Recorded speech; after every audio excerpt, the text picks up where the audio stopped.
Hello বন্ধুরা, তোমরা সবাই কেমন আছো? তো চলো তোমাদের জন্য নিয়ে চলে এসেছি আরও একটা সুন্দর ভিডিও। তো দেখো আমি একটা ভিডিওটা অনেক দিন হয়েই গেল, তো পড়েছিল তোমাদের সাথে শেয়ার করা হয়নি, তো আজ ভাবলাম চলো তোমাদের সাথে শেয়ার করি। তো দেখো আজ সকাল সকাল, আজ নয় এটা ভালোই 4-5 দিন আগেকার ভিডিও। তো দেখো আমি সকাল সকাল রান্না বসিয়ে দিয়েছি। এদিকে কী যেন রান্না হয়েছিল, আলু পোস্ত, আর এদিকে ডিমের কারি করা হয়েছে, আর মুড়ি খাবারের জন্য আলুর দম করা হয়েছে। তো দেখো আমি আর ছেলে দুজনে মুড়ি নিয়ে বসে পড়েছি, কেন সে একটু বাইরে যাবার আছে। তো সেই জন্যই আর কি সকাল সকাল রান্না করে দিলাম। শুধু সবজিগুলো করে দিয়েছি, আর ভাতটা গরম গরম মা বা কাকিমা দুজনের মধ্যে একজন করে নেবে। আর এদিকে আমাদের মুড়ি খাওয়া কমপ্লিট, আমার আর ছেলে, কেননা আমাদেরকে ফার্স্ট রেডি হতে হবে। ছেলে বাবা একটু বাইরে গিয়েছে, বাইরে বলতে একটু বাজারে গিয়েছে, ও বললো রেডি হয়ে থাকতে আমাদেরকে। তো আমরা রেডি হয়ে নিচ্ছি। তো ছেলেকে পরে রেডি করাবো, আমি নিজে আগে রেডি হয়ে নিই, তারপর ছেলেকে রেডি করাবো। তো যাই হোক দেখো আমি একটা কুর্তি পরে নিয়েছি, তারপরে চুলটি ছাড়িয়ে নিলেই আমার হয়ে যাবে। আর তারপর ছেলেকে রেডি করাবো। আর আমরা যাব একটু বোনের বাড়ি হয়ে আমরা যাব ডাক্তারখানায় একটু কাজ আছে, মানে ডাক্তারখানায় কাজ বলতে ডাক্তারের সঙ্গে একটু রিপোর্ট দেখানো আছে, তো সেখানেই যাব। তো সেই জন্যই রেডি হয়ে নিয়েছি। তারপরে বোনের বাড়ি যাব, ওই রাস্তাতেই পড়ে বোনের বাড়ি। তো বোনের বাড়ি হয়ে তারপরে আমরা ছেলেকে বোনের বাড়িতে রেখে আমরা যাব ডক্টরখানা। তারপরে বোনের বাড়ি আবার ভাগ্নের প্রোগ্রাম আছে স্কুলে, সেখানে মানে যদি সময় হয় তাহলে সেখানে যাবার চেষ্টা করব। তারপরে সোজা বোনের বাড়ি, তারপরে বোনের বাড়িতে খাওয়া দাওয়া করে সেই সন্ধ্যের সময় বাড়ি আসবো।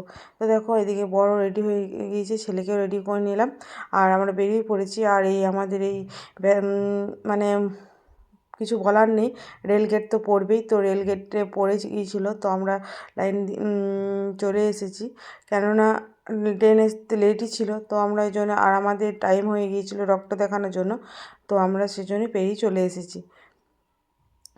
তো যাই হোক দেখো এদিকে আমরা পেরিয়েও পড়েছি রাস্তার মাঝে, আর এখানে ছেলেকে, যাই হোক বন্ধুরা তোমাদের আমি সেভাবে ভিডিও দিতে পারিনি, কেননা হয় না, কাজের চাপে ভিডিও দেওয়া হয় না। তো যাই হোক ভিডিও দেওয়ার চেষ্টা করব, মানে ভিডিও করা থাকে, আমার এডিট করার সময় হয় না, তো সেই জন্যেই তোমাদেরকে আমি ভিডিও শেয়ার করতে পারি না। তো দেখো মিষ্টি নেওয়া হয়ে গেছে, মিষ্টি নিয়ে বোনের বাড়িতে ছেলেকে রেখে দিয়ে আমাদের ডক্টর দেখানো হয়ে গেছে। ডক্টর দেখানোর পরে বাড়ি যাওয়ার সময় এখানে খিদে পেয়েছিলো, তো আমি ভাবলাম চলো ফুচকা খেয়ে নিই।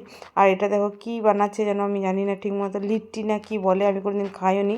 আমি এখানে একটা দই ফুচকা নিয়েছিলাম, আর বর আমি তার আগে জল ফুচকা খেয়েছি।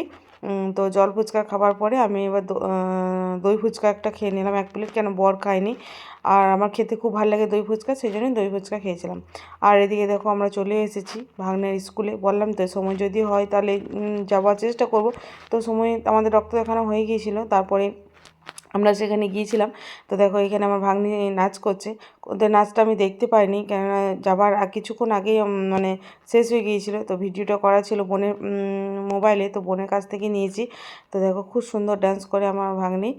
তো আমার ভাগ্নি কোনটা সেটা তোমাদেরকে আমি কী করে বলি, ডান দিক থেকে 2 নাম্বার, ফার্স্ট লাইনে যে ডান দিক থেকে 2 নাম্বার যে আছে সেটাই হচ্ছে আমার ভাগ্নি।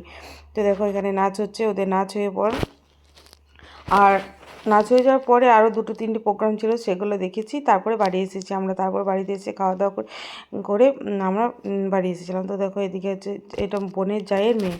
তো দেখো আরেকটা ভাগ্নি, আর এদিকে প্রোগ্রাম শেষ করে আমরা বাড়ি চলে গিয়েছিলাম। বাড়ি যেয়ে খাওয়া দাওয়া করে রেস্ট করে গল্প করে আনন্দ করে তারপর দেখো আমাদের কত রাত্রি হয়ে গিয়েছিলো বাড়ি যাওয়ার জন্য, অন্ধকার হয়ে গিয়েছিলো পুরো, সন্ধ্যেমুখী বাড়ি থেকে বেরিয়েলাম বোনের বাড়ি থেকে।